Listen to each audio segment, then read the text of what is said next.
একটি দল যে আজকে ইলেকশন নিয়ে যেতে চাচ্ছে, যে যদি গতকালকে ইলেকশন হয়ে যেত তাহলে ভালো হতো, আগামী দিনের কথাই বলে না সে। আর আমরা জানি তো ইলেকশন দিলে এখানে কেউ বলেছে যে 20-21টা সিট পাবে হয়তো জামাত, চরমনে হয়তো 3-4টা পাবে, আর সব ওরা নিয়ে যাবে, এবং বলেছে যে ঠিক আছে আমি কয়েকজনকে একটা 2-2টা সিট দেব। তাহলে কি হবে? ওই স্বৈরাচারী হবে। আমরা 2001 থেকে 2006 তো তাদের শাসন দেখেছি, কি গভর্নেন্স ছিল আমরা জানি তো, আমরা চিনি তো। ওদের থেকেই শিখেছে শেখ হাসিনা যখন সে 2008-এ ক্ষমতায় গেছে। আবার যদি আমরা 2001 থেকে 2006-এর শাসন আনতে চাই তাহলে দিয়ে দেন ইলেকশন। সব দলদেরকে যারা কন্ট্রিবিউট করতে পারবে ওদেরকে ডাকেন, ডেকে আমরা পলিটিক্যাল পার্টিসরা এগ্রিমেন্ট করব আমাদের উপরে চাপানের কে, এই Ali Riaz, who is he. আর নির্বাচনের ব্যাপারে আমি বলবো আপাতত তো কোনো নির্বাচন হচ্ছে না। মার্কা দিয়ে ইলেকশন করলে কোনোদিন এই দেশ গণতান্ত্রিক হবে না। যে নির্বাচন করাতে পারবে না ইউনূস সরকার, কোনোভাবেই পারবে না। ইউনূস সরকারের ভিত্তিটাই ইললিগাল। আপনি সংবিধান এর উপরে শপথ নিচ্ছেন। একটি দল যে আজকে ইলেকশন নিয়ে যেতে চাচ্ছে, যে যদি গতকালকে ইলেকশন হয়ে যেত তাহলে ভালো হতো, আগামী দিনের কথাই বলে না সে, ইয়েস্টারডের কথা বলে।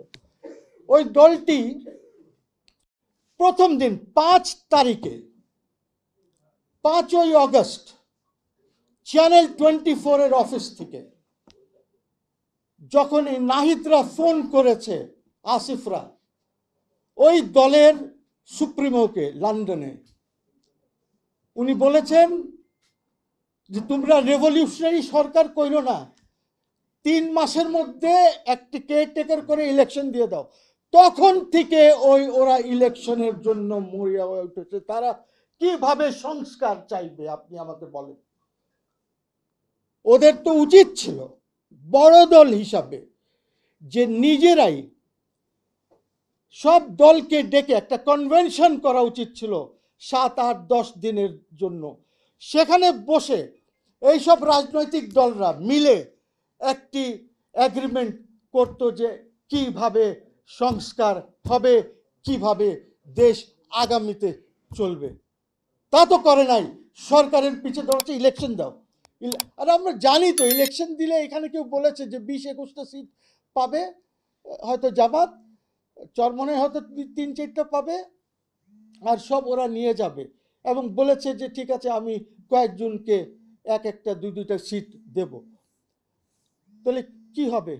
ওই স্বৈরাচারী হবে। আমরা 2001 থেকে 2006 তো তাদের শাসন দেখেছি, কি গভর্নেন্স ছিল আমরা জানি তো, আমরা চিনি তো।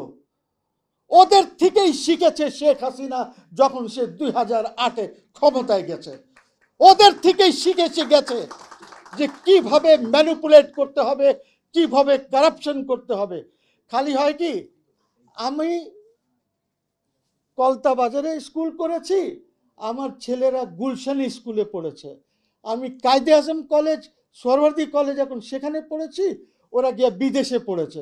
তো যে পরে আসে হি ডাজ বেটার, ওর চেয়ে ভালো করে, বাপের চেয়ে ভালো করে ছেলেরা। সো এইটা তো সবখানেই আছে। সো ওরা শিখেছে। সো আবার যদি আমরা 2001 থেকে 2006-এর শাসন আনতে চাই তাহলে দিয়ে দেন ইলেকশন। এখন আমাদের উচিত হবে আজকে জনতা পার্টিকে বলবো, ওরা ফেল করেছে, আপনাদের কাছে অনেক টাকা পয়সা আছে, জনতা পার্টিকে বলবো আমরা হলাম গরিব পার্টি, জনতা পার্টিকে বলবো যারা যারা 5,000 স্কোয়ার ফিটের 4,000 স্কোয়ার ফিটের অফিস করে, যারা সারা বছরের 60-65 লক্ষ টাকা অ্যাডভান্স দিয়ে দেয়, আমরা এখানে অফিসই পাই না। সো আমি বলবো যে আপনারা কনভেনশন ডাকেন, আপনারা কনভেনশন ডাকেন, সব দলদেরকে যারা কন্ট্রিবিউট করতে পারবে ওদেরকে ডাকেন, ডেকে আমরা পলিটিক্যাল পার্টিসরা এগ্রিমেন্ট করব আমাদের উপরে চাপানের কে, এই Ali Riaz, who is he. আর নির্বাচনের ব্যাপারে আমি বলবো আপাতত তো কোনো নির্বাচন হচ্ছে না। যেহেতু নির্বাচন হচ্ছে না, আপনারা প্রস্তাব দেন এই কনভেনশনের মাধ্যমে যে ঠিক আছে, যার যা প্রতীক আছে থাকুক, কিন্তু ব্যালট পেপারে প্রতীক থাকবে না, ব্যালট পেপারে আমার নাম থাকবে এবং ছবি থাকবে। ওই নাম আর ছবিতে আপনি ইলেক্ট করবেন। তার কারণ হচ্ছে এই যে মার্কা আছে, এইটাই হলো সবচেয়ে দুষ্ট, মার্কাটাই হলো দুষ্ট, এরাই প্রবলেম ক্রিয়েট করে। আপনি কোনো ভোটারকে জিজ্ঞেস করেন যে কারে ভোট দিলা, মোহসিন না রেজা সাহেবরে, সে না আমি ধানের শীষকে দিয়েছি, সে জানেও না যে মোহসিন ধানের শীষ না লাঙ্গল নাকি। বাট ওই মার্কা দিয়ে ইলেকশন করলে কোনোদিন এই দেশ গণতান্ত্রিক হবে না। সো আমি বলি, এখন তো ছবি দেওয়া যায়, আপনি আপনার সাথে দেখা করেছি, আপনি যাকে ভালো লেগেছে ভোট দেবেন, ছবিতে ভোট দেবেন, দেখে আমার নাম নাও পড়তে পারেন, ছবি তো চিনবেন, তো মার্কার দরকার কি? সো আমার মনে হয় অনেক সংস্কার করা দরকার। এই সংস্কার যদি না হয় তাহলে সেই লাউ সেই কদু যেটা আমরা বলি। সকলকে ধন্যবাদ।